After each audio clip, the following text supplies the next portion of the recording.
Hello बच्चों, let's read our question first. It says find series are convergent or divergent 1 plus 2 square divided by 2 factorial plus 3 square divided by 3 factorial plus 4 square divided by 4 factorial. So the key concept for this question is ratio test which says कि अगर हमारे पास कोई limit है, suppose कोई series है an, तो limit n approaches to infinity of an plus 1 divided by an if this is equal to limit n. तो इस लिमिट के हमारे तीन पॉसिबिलिटीज हो सकती हैं. If n is smaller than 1, तो उस केस में जो हमारी सीरीज है an, दिस इज कन्वर्जेंट.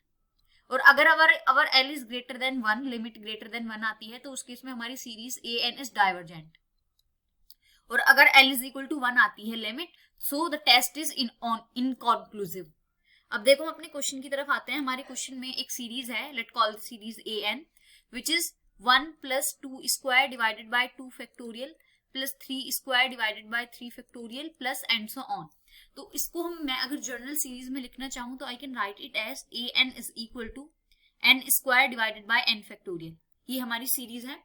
तो इसको मैं रेशियो टेस्ट से सॉल्व करूंगी, तो ये an प्लस 1 कितना आ जाएगा, n की जगह n प्लस 1 पुट करेंगे, तो n plus 1 whole square divided by n plus 1 का factorial. So by using ratio test we can write that limit n approaches to infinity of modulus an plus 1 की value में direct लिख देती हूँ. This is n plus 1 का whole square divided by n plus 1 factorial multiplied by an का reciprocal 1 divided by an which is n factorial divided by n square. इसको जब हम सॉल्व करेंगे तो this is equal to limit n approaches to infinity of n plus 1 के whole square को as it is रहने दिया, और इसके डिवाइड में हम n स्क्वायर ले आए, divided by n square multiplied by n factorial as it is, and n plus 1 का फैक्टोरियल को लिख सकते हैं हम n इंटू n फैक्टोरियल. तो n फैक्टोरियल से n फैक्टोरियल कैंसिल आउट हो गया.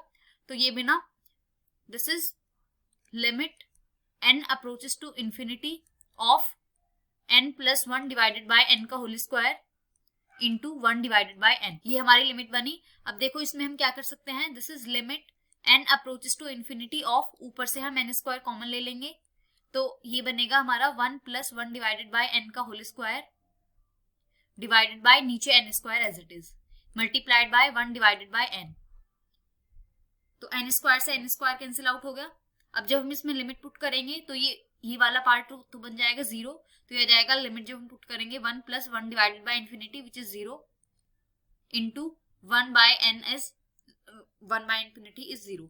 सो हमारी लिमिट आ गई 0.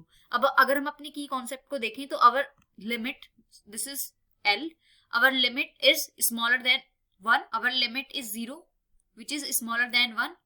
तो this implies that our series an is convergent. an is convergent series. And this is our final answer. Hope you understood it well. Best of luck. Thank you.